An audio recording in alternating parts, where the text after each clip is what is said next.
Hey guys, what is up and welcome to a new episode of Top 5 LoL Plays on Machinima Realm. We have some interesting clips for you in store for this week, so with that being said, let's go straight to the number 5 spot that is going to be called Catch Me If You Can. And I'm sure you can see that it is exactly that. The Riven and the LeBlanc just finished dying on the Janus team, and shortly after, the Graves dies as well. You can see the game is 45 minutes in, so the death timers are quite long, so this is pretty much the only thing that they can do in order for the enemy team to just simply group down middle and try pushing for the win. So this Janna is pretty good at buying time. As you can see, she's flashing over walls, popping her ultimate to get the Jax off of her, and so far everyone else gave up except for the Jax because they have to defend middle due to the rest of her team grouping down and pushing for the win. And after enough time has been bought, her team does group down middle and go for the win. So that was obviously an intense finish to a game. But here's another clip of another game that is even closer and more nail-biting. This one is featuring BoxBox in the top lane with of course his Riven. But what you can also see is that his score is only 2, 6, and 1, clearly not having the best time up there.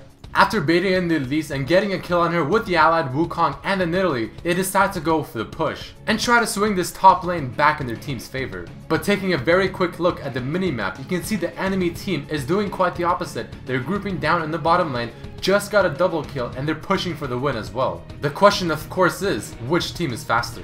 The red team does have more people alive as they have all 5 people, while the blue team has only 3. But that does not stop them from attempting this amazing feat. It is getting very close as both teams are on the Nexus tower and BoxBox and his friends are trying to kill the Elise, but she barely escapes. The enemy team is getting really close, so he attempts to back but baits in the Elise instead, gets the kill on her with the Nidalee, and they end up deciding to try and push in for the win once again. Especially when the rest of his team just bought quite some time defending the enemy team's push. They finally got both of the Nexus turrets. The Nidalee gets an amazing snipe onto the Caitlyn that back to base with extremely low HP. And luckily for them, they do end up pushing down the Nexus first before the enemy team and win by just a bit.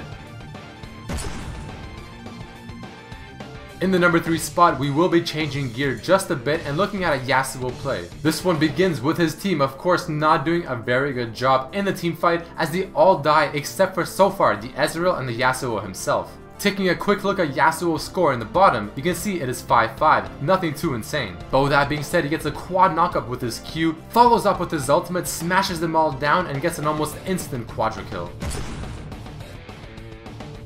In the number 2 spot, we will be looking at some ADC mechanics, as this one is going to be showcasing Jinx pushing down the second bottom turret. The Nami throws down her ultimate, but the Jinx flashes over, gets the kill onto the tower, procs her passive, gets the kill onto the Nami with the rockets from her Q, and all that is left is a Mundo, who obviously had quite a bit more HP. However, the Jinx is abusing the fact that she has minions, kiting around them, not letting the Mundo land any cleavers, and with impressive kiting gets the kill on him as well.